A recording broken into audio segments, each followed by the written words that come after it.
huruf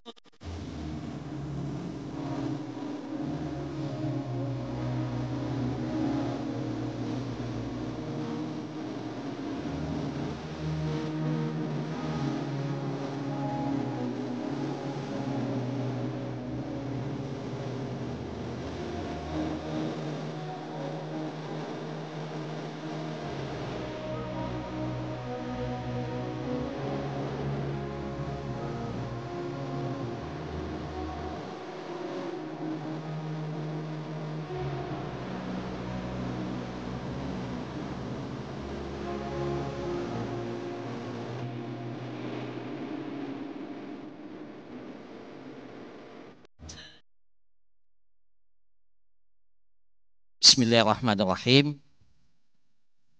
Alhamdulillahi rabbil alamin. Wal aqibatu lil muttaqin. Wala udwana illa 'alal zalimin. Wassalatu wassalam 'alal mab'usi rahmatan lil alamin. Nabiyyina Muhammadin wa ala alihi wa sahbihi wattabi'in wa man tabi'ahum bi ihsanin ila yaumiddin. Amma ba'du. Assalamualaikum warahmatullahi wabarakatuh.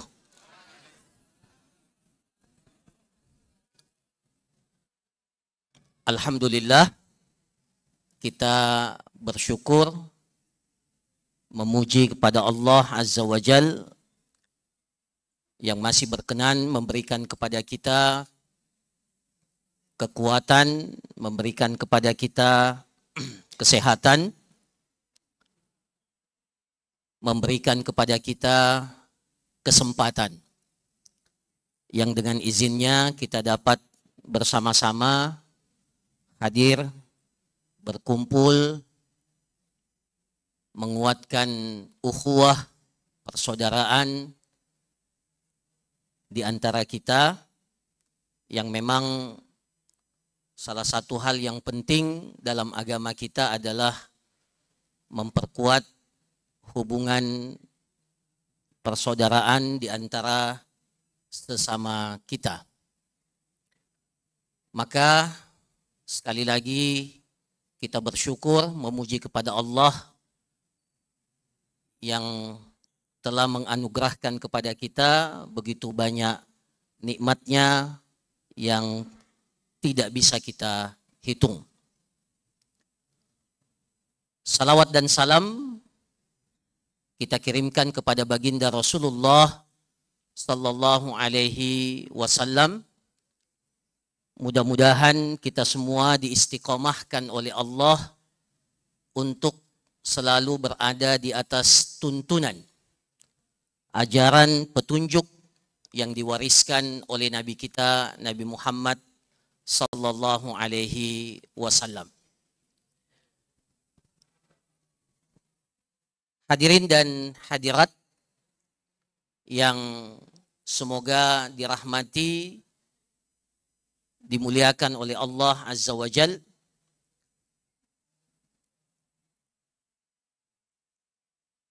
Tema yang diamanahkan kepada kami untuk disampaikan pada kesempatan pengajian kita pada kesempatan ini adalah meraih kekhusyukan dalam sholat. Ya.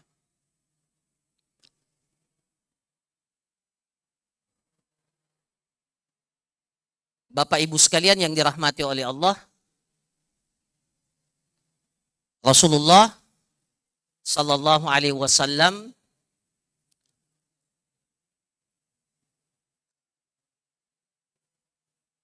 menjadi hal yang rutin beliau lakukan adalah melaksanakan sholat malam. Dalam sebuah hadis, bahkan beliau meminta izin kepada istri beliau. Da'ni ata'abbadu rabbi. Wahai Aisyah, izinkan saya untuk beribadah kepada Allah malam ini. Aisyah mengatakan, ya Rasulullah, sebenarnya saya ingin dekat dengan dirimu. Ya. Tetapi saya juga senang kalau engkau melakukan sesuatu yang engkau senangi, yang disenangi oleh Allah. Maka pada malam itu Rasulullah Sallallahu Alaihi Wasallam salat. Dalam riwayat itu dikatakan Rasulullah menangis dalam salatnya sampai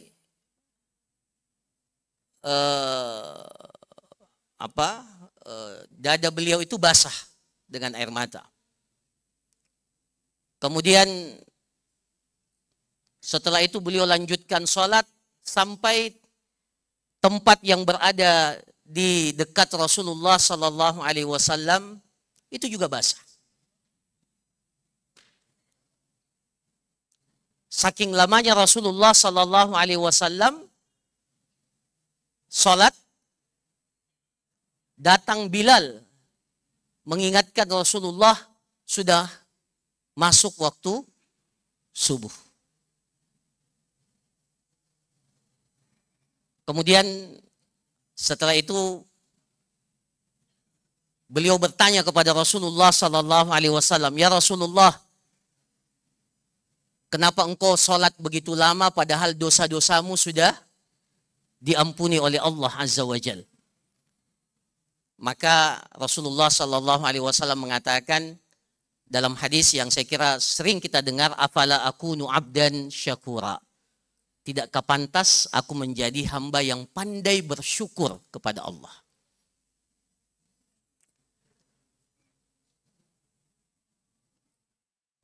Suatu ketika Muhammad Ibnul Qasim itu mendatangi rumah Ummul Mukminin Aisyah radhiyallahu anha.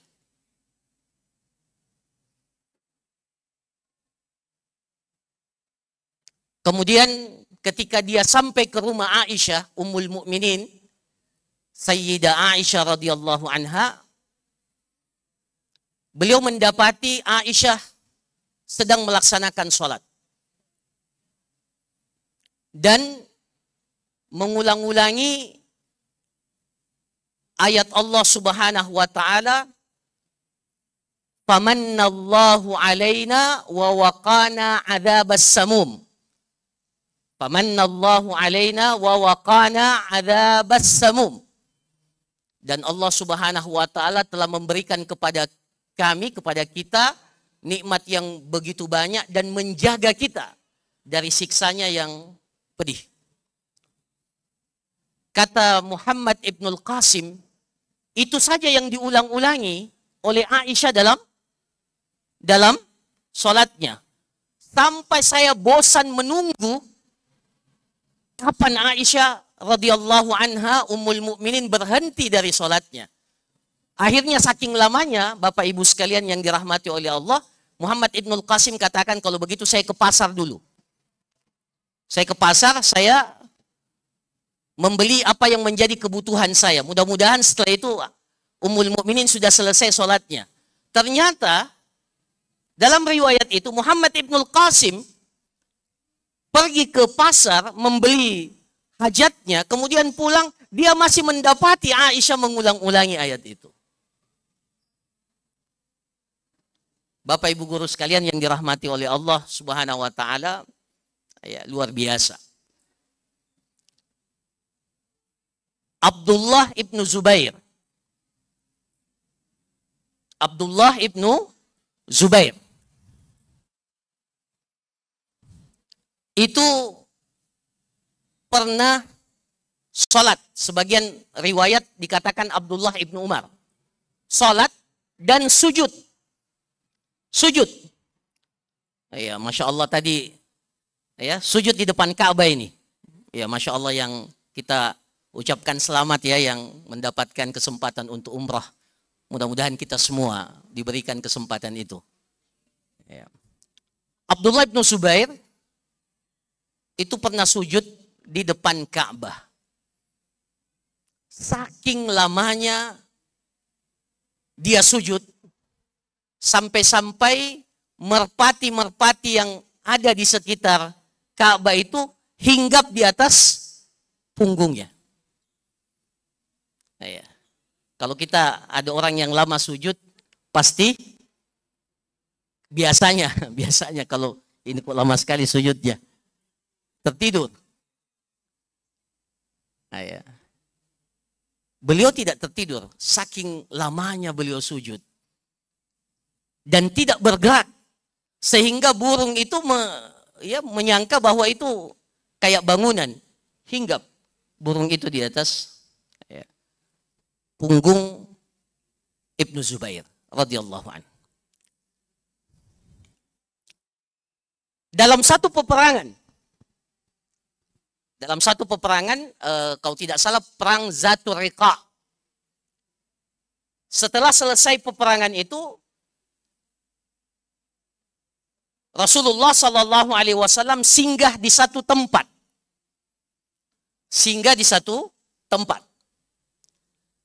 bermalam, beristirahat. Tetapi Rasulullah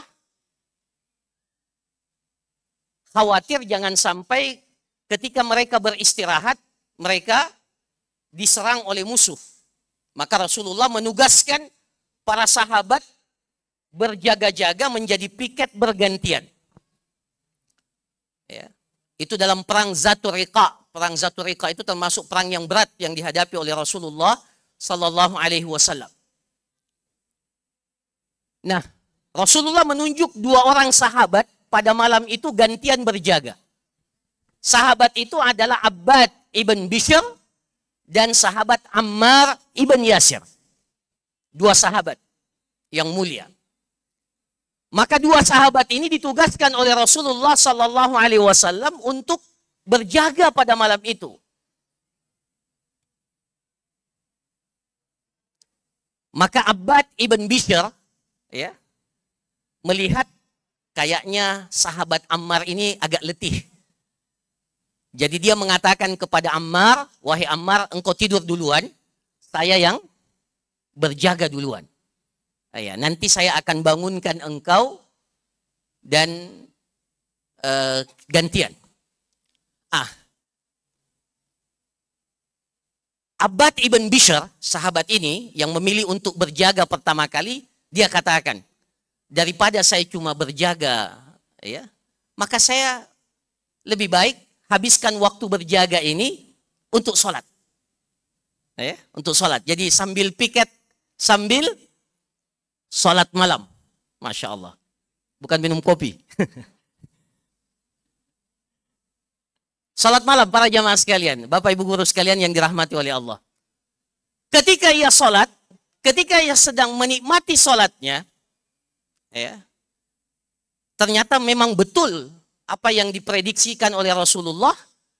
Ada musuh yang datang menyelinap dan ingin mengganggu pasukan kaum muslimin. Akhirnya dalam sholat itu, pada saat sementara Abbad ibn Bishr itu melaksanakan sholat, musuh itu melesatkan, memanah Abbad ibn Bishr yang sementara sholat. Dipanah, kena. Dalam riwayat dikatakan yang terkena itu bagian as-sa'id. As-sa'id ini bagian tangan lengan di atas ya. As-sa'id. Kena. Ketika kena, ini busur panah. Dan bisa dibayangkan bukan kayak busur panah kita sekarang. Busur panah yang, kena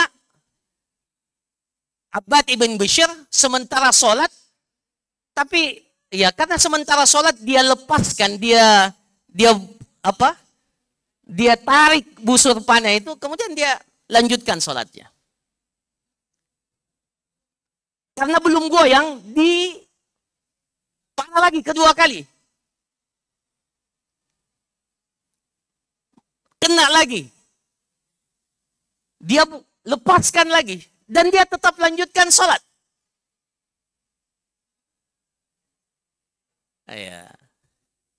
Nanti ketiga kalinya, ya, barulah dia, ya, karena darah, ya, darah itu sudah, barulah setelah itu dia selesaikan sholatnya dan dia bangunkan siapa?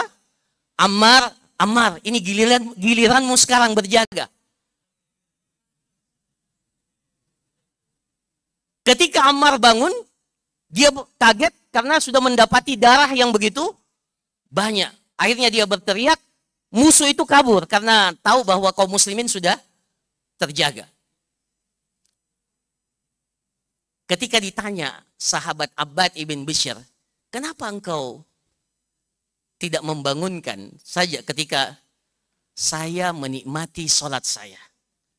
Kalau sekiranya, ini dalam riwayat hadis, kalau sekiranya saya tidak ingat bahwa Rasulullah telah mengamanahkan kepada saya untuk berjaga malam ini dan jangan sampai benteng kaum muslimin itu tembus, niscaya saya lebih memilih untuk mati dan menikmati sholat saya. Itu perkataan Abbad ibn Bishr.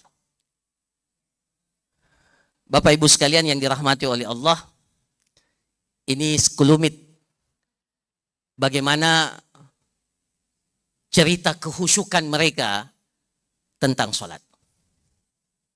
Ya. Kita sering dengar kata khusyuk. Ya.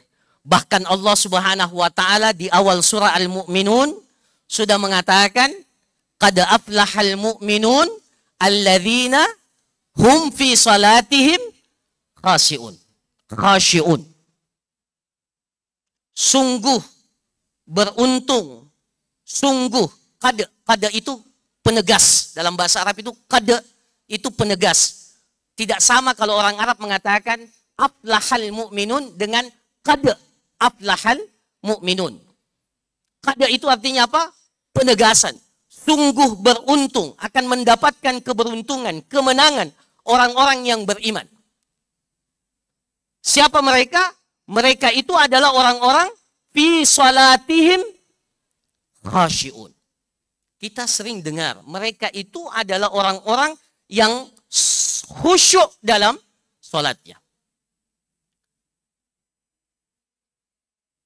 Bapak Ibu sekalian yang dirahmati oleh Allah, salat yang kita lakukan itu ada 3 unsur yang terpenting. Amalan hati, amalan lisan, dan amalan gerakan anggota badan. Ya. Saya ulangi, salat yang kita lakukan itu terdiri dari 3 hal. 3 unsur yang terpenting. Amalan hati, amalan lisan, bacaan kita, dan amalan yang dilakukan oleh anggota badan kita, gerakan kita. Amalan hati, ya kalau kita bicara khusyuk, itu pasti bicara amalan hati. Ya. Huzaifah Ibnul Yaman, seorang sahabat yang mulia, itu pernah mengatakan, iyyakum wa khusyu'an nifaq. Hati-hati kalian dengan kehusyukan yang di dalamnya kehusyukan kemunafikan. Iyyakum wa khusyu'an nifaq. Qila, dikatakan kepada beliau, wa ma khusyu'un nifaq. Apa itu khusyuk kemunafikan? Beliau katakan, antaral jasada khasyian wa qalbuhu laysa bi khasyi'. Engkau lihat badannya, fisiknya khusyuk, tapi hatinya tidak khusyuk. Itu khusyu'un nifaq, khusyuk munafik. Bapak Ibu guru sekalian yang dirahmati oleh Allah, jadi kalau kita bicara tentang amalan hati dalam sholat, ada 3 hal yang terkait dengan amalan hati itu. Ya. Yang pertama, niat. Itu amalan hati, niat. ketika kita bicara niat, maka biasanya kalau kita bicara niat, maka biasanya kalau tinjauan fikih ya, niat itu fungsinya apa? Fungsinya untuk membedakan antara satu jenis ibadah dengan ibadah yang lain. Ya. 2 rakaat yang kita lakukan itu nanti ditentukan ini 2 rakaat sholat subuh atau 2 rakaat sebelum sholat subuh atau 2 rakaat tahiyatul masjid atau 2 rakaat ba'diyah, itu yang menentukan apa? Niatnya. Ya. Itu tinjauan fikih, itu tinjauan fikih. Begitu pula tinjauan fikihnya, niat itu yang membedakan antara kebiasaan dan ibadah. Ya, biasa kita mandi ya. Kita mandi, yang membedakan itu mandi wajib atau mandi sunnah. Ya, karena mandi itu ada yang wajib, ada yang sunnah. Dan mandi yang merupakan kebiasaan, itu yang membedakan adalah niat kita. Itu tinjauan fikihnya. Tapi kalau kita berbicara niat, dari tinjauan hakikat daripada niat itu adalah, ya, kalau kita berniat biasanya diakhiri dengan apa? Lillahi ta'ala. Ya. Lillahi ta'ala. Ya. Sebenarnya itulah, ya, kita melaksanakan sholat ini, niatnya adalah semata-mata karena Allah Azza wa Jal. Itu yang pertama. Jadi terkait dengan amalan hati dalam sholat itu, yang pertama yang harus kita perbaiki adalah sejauh mana sholat kita ini betul-betul lillahi ta'ala. Itu yang pertama. Yang kedua, para jamaah sekalian, hadirin sekalian yang dirahmati oleh Allah, amalan hati dalam sholat kita itu adalah hudurul qalbi. Kehadiran hati kita dalam sholat. Ya. Kehadiran hati kita dalam sholat. Apa maksudnya? Ya. Dalam hadis Ammar, ya, dalam hadis Ammar bin Yasir, ini hadis yang lain, Rasulullah Shallallahu Alaihi Wasallam mengatakan, Innal abda la yusalli bi salatin, sesungguhnya seorang hamba melaksanakan ibadah sholat dan ketika dia selesai dari sholatnya, ya, wayang sarif, dia selesai dari sholatnya, maka dia tidak dapatkan dari sholatnya kecuali nisfuha, setengahnya, rubu'ha, seperempatnya, atau sulusuha, sepertiganya, rubu'uha, seperempatnya, humusuha, seperlimanya, sudusuha, seperenamnya, subu'uha, sepertujuhnya, sumunuha, seperlapannya, tusu'uha, sepersembilannya, usyuruha, atau sepersepuluhnya. Jadi kita ini sholat, Bapak Ibu sekalian yang dirahmati oleh Allah, kadang sholatnya satu shaf, berjamaah, sama-sama. 2 orang yang melaksanakan sholat. Tapi yang dia dapatkan itu berbeda-beda. Ada yang dapat setengah, ada yang dapat sepertiga, sampai 1/10. Bahkan dalam sebagian riwayat dikatakan, dia tidak dapatkan sama sekali. Bahkan 1/10 pun dia tidak dapatkan.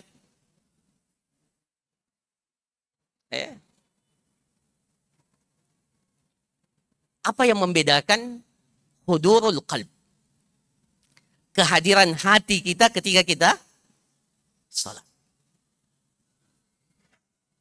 Dan di antara faktor yang paling penting untuk menghadirkan hati kita dalam salat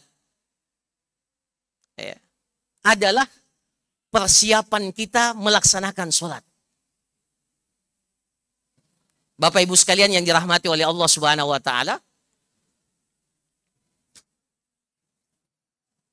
makanya dalam syariat kita ini, sebelum sholat itu ada mukaddimahnya. Tidak langsung kita datang kemudian langsung sholat. Ada mukaddimahnya. Ya. Ada ada mukaddimahnya. Mukaddimah yang ya paling sering kita dengar, yang paling sering kita setiap sholat ada azan, ya. Kemudian ada sholat qabliyah, sebelumnya tentunya berwudu dan seterusnya. Itu mukaddimah semuanya. Dan semakin kita memperbaiki mukaddimah kita sebelum kita sholat, maka semakin kuat kehadiran hati kita untuk melaksanakan sholat. Coba Bapak Ibu sekalian bedakan, kalau kita sholat, langsung sholat, dan sholat, sebelum sholat wajib kita sempatkan dulu untuk sholat sunnah. Apalagi kalau masih ada waktu, kita sempatkan untuk zikir. Kita sempatkan untuk banyak istighfar. Baru setelah itu kita sholat. Itu pasti akan berbeda. Persiapan kita untuk sholat itu membantu kita untuk mendapatkan kehadiran, poin kehadiran hati dalam ibadah sholat yang kita lakukan. Di antara yang dapat membantu kehadiran hati kita dalam sholat, itu adalah sejauh mana kita memahami dan mengetahui bacaan yang kita baca dalam sholat kita, baik dari Al-Quran ataupun dari zikir-zikir sholat yang kita baca.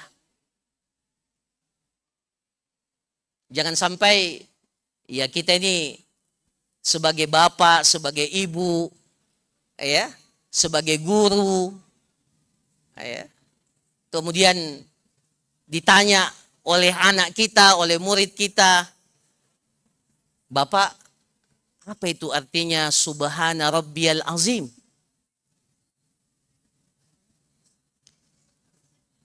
Bapak, apa itu artinya wajjahtu wajhiya lilladzi fataras samawati wal ard hanifa? Baca muka saja.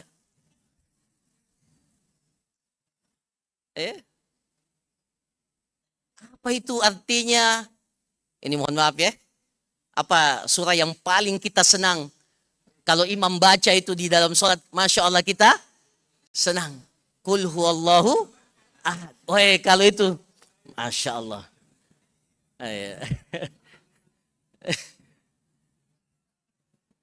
Tapi kalau ditanya Allahus Somad, apa artinya itu Allahus Somad?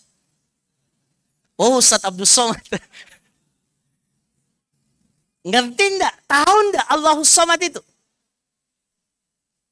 Walam yakul lahu kufuwan ahad.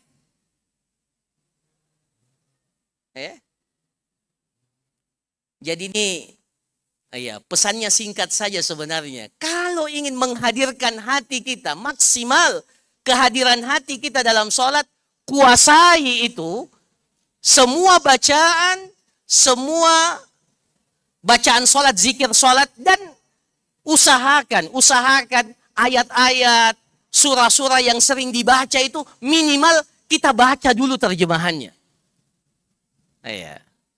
Terjemahannya. Almarhum bapak saya,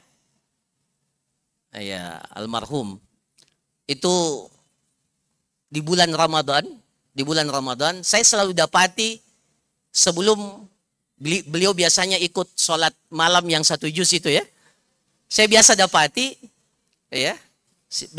sebelum sholat malam itu dia sudah baca terjemahan 1 juz. Saya tanya, kenapa Bapak baca itu? Saya mau ketika imam baca itu, saya tahu apa arti yang dia baca.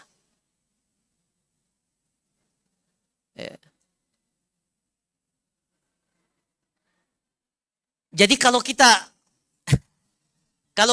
tidak tahan dengan bacaan panjang imam dan sering kita mengeluh. Lamanya ini. Kenapa? Salah satu pertanyaan, kenapa?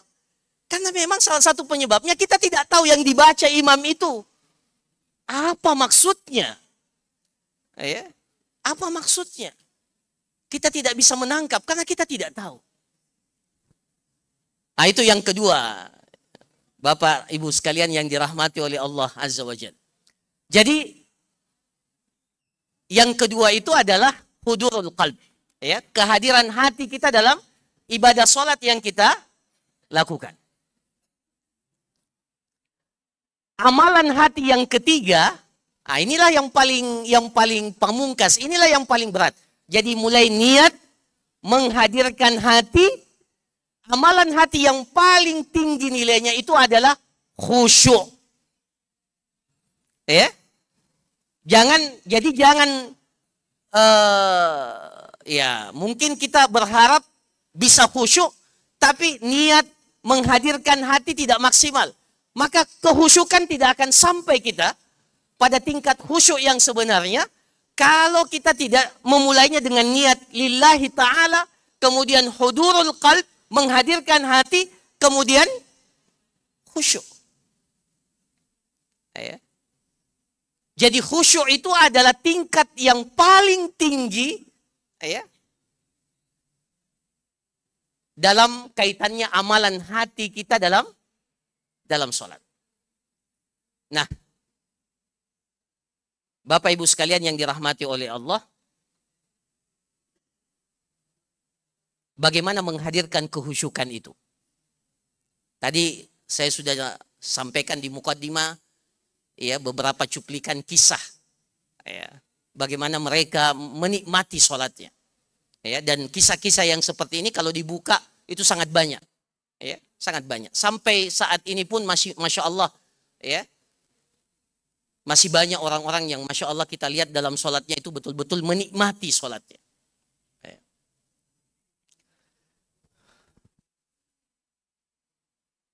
Kalau kita ingin khusyuk dalam sholat,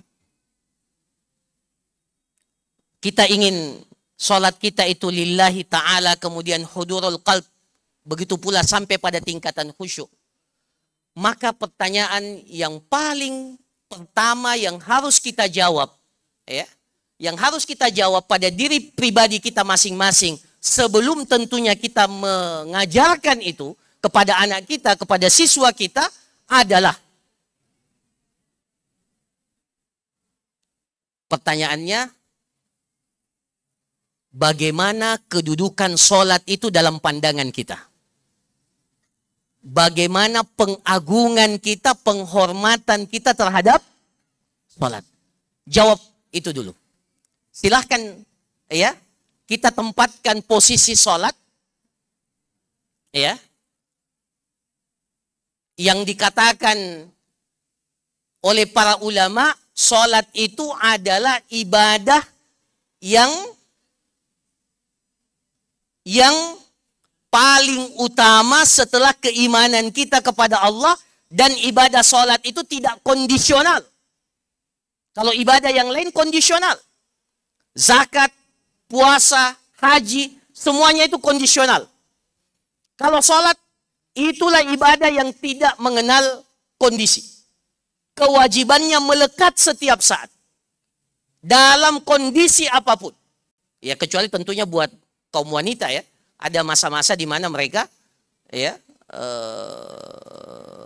tidak melaksanakan sholat. Tapi secara umum, ibadah sholat ini ibadah yang melekat. Nah, pertanyaan pertama adalah sejauh mana penghargaan kita terhadap ibadah sholat yang kita lakukan. Kalau kita belum menghargai sholat itu sebagaimana mestinya, jangan kita pernah bermimpi untuk sampai kepada tingkatan bagaimana kita khusyuk dalam sholat kita. Ya. Bapak Ibu sekalian yang dirahmati oleh Allah Subhanahu wa Ta'ala, ya.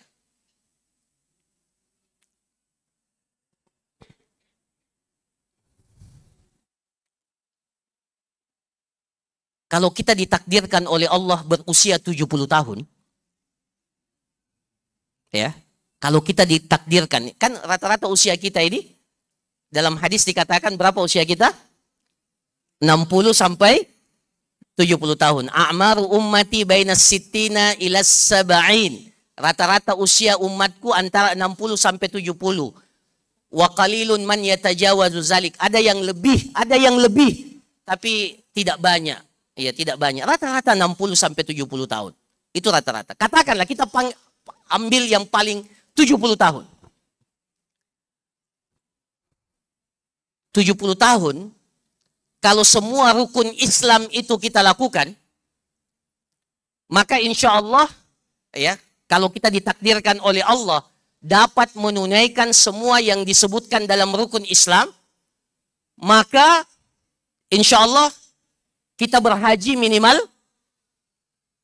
haji itu kewajiban sekali dalam seumur hidup, satu kali. Minimal kita berpuasa, kalau kita diberikan oleh Allah kesempatan hidup sampai 70 tahun, minimal kita berpuasa berapa kali? Berapa kali kita berpuasa? Kalau kita diberikan oleh Allah usia 70 tahun, berapa kali kita puasa?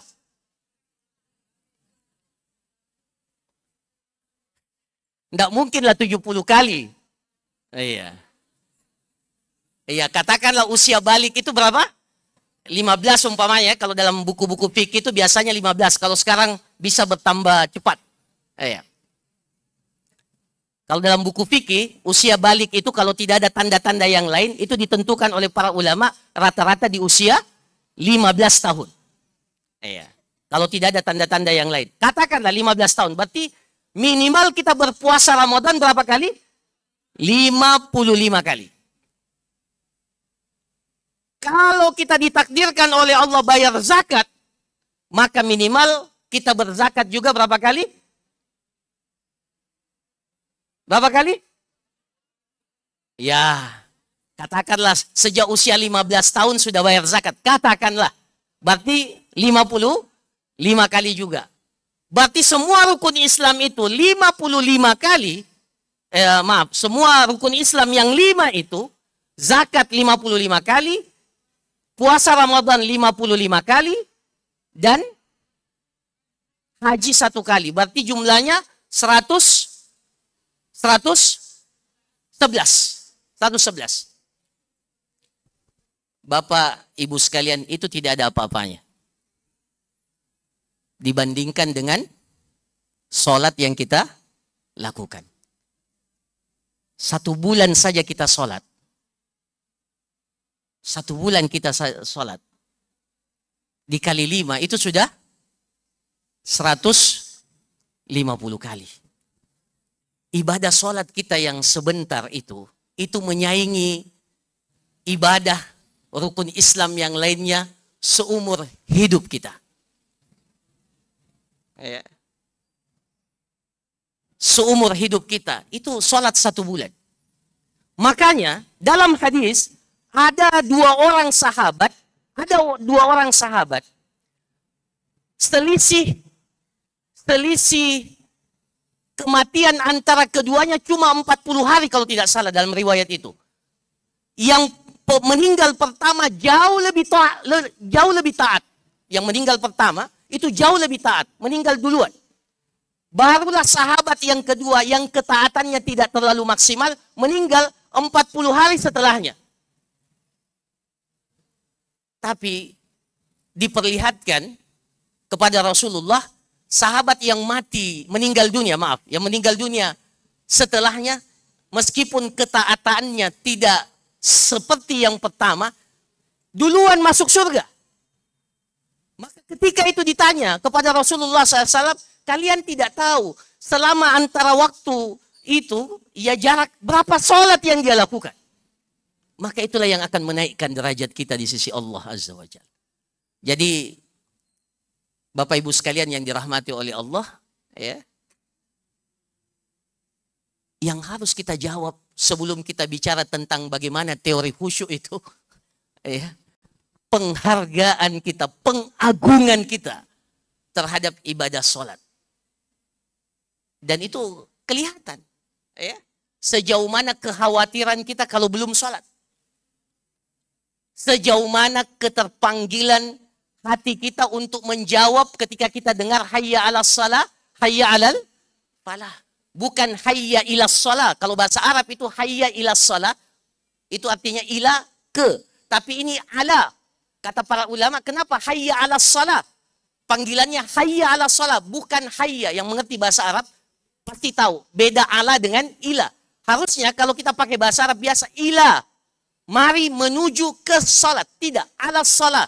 Kata para ulama, kenapa hayya ala salat? Karena dengan salat kita ini bisa menjadi orang yang tinggi, orang yang dimuliakan. Ketinggian derajat kita. Maka panggilannya hayya ala salat, hayya ala falah. Maka untuk menentukan bagaimana salat itu dalam pandangan kita, bisa kita lihat dan kita bisa ukur dalam kehidupan kita. Sejauh mana penghargaan kita terhadap salat. Saya kira itu dulu yang harus dijawab ya oleh kita masing-masing.